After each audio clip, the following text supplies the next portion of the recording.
দর্শক, তারেক রহমানের প্রত্যাবর্তন স্মরণীয় করে রাখতে ব্যাপক প্রস্তুতি নিয়েছে দলটি। ৩০০ ফিটে আয়োজন করা হয়েছে সংবর্ধনার। এর মধ্যেই প্রায় সব প্রস্তুতি নেওয়া হয়েছে। জনসমাগমের দিক দিয়ে অতীতের সব রাজনৈতিক প্রত্যাবর্তনের রেকর্ড ভাঙার প্রত্যাশা করছেন বিএনপি নেতারা। সেখানে রয়েছেন আমাদের সহকর্মী মাহিল ইসলাম। আরো খবর নিয়ে তিনি যুক্ত হচ্ছেন আমাদের সাথে। মাহিলা, ৩০০ ফিটে সংবর্ধনার আয়োজন এই মুহূর্তে কেমন দেখছেন? নিরাপত্তা ব্যবস্থা কেমন জানাবেন সেখানকার সার্বিক পরিস্থিতি? লাবণী, আপনাকে ধন্যবাদ। যেমনটি বলছিলেন, আসলে সকালের পরে এখন দুপুর সময় চলছে। এখন আসলে এই ৩০০ ফিট এলাকা বেশ আনন্দ এবং উন্মুখ হয়ে আছে। যদি আপনাকে একটু দেখাই তাহলে এখানে আসলে গান স্লোগানে আসলে মুখরিত ৩০০ ফিট এলাকা। এখানে আসলে নেতাকর্মীদের ভিড় এখন অনেকখানি বললেই চলে এবং কিছুক্ষণ আগে দলের স্থায়ী কমিটির সদস্য মির্জা আব্বাস এসেছিলেন। তিনি জানিয়েছেন আসলে দূর দূরান্ত থেকে নেতাকর্মীদের এত আগমন এবং এখানে আসলে রাতের পরে আসলে সকালে এই দুই পাশের পুরো রাস্তায় আসলে সাধারণ মানুষে ভরে যাবে বলে মনে করছেন নেতারা।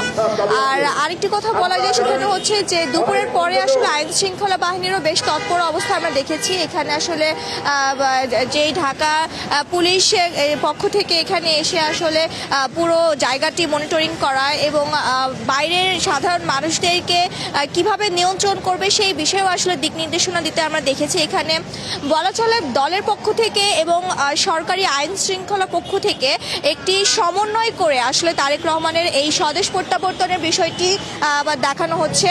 এবং এখন এই মুহূর্তে আসলে যদি আমি একটু দেখাই যে ঢাকা পুলিশ যে মেট্রো পুলিশের আন্ডারে এই ৩০০ ফিট এলাকাটি আসলে নিয়ন্ত্রণাধীন থাকবে, সেই পুলিশ এখানে আসলে মঞ্চে এসেছেন এবং তারা তদারকি করছেন যে তারেক রহমান আসার পর এখানে আসলে কিভাবে নিরাপত্তা দেওয়া হবে এবং আসলে এই পুরো অনুষ্ঠানটি পুরো সংবর্ধনার সময়টুকু নিরাপত্তা আসলে কতটুকু জোরদার করা যায় সেই বিষয়টি আসলে এখানে দেখতে পাচ্ছেন। এখানে আলোচনা করা হচ্ছে এবং দেখানো হচ্ছে।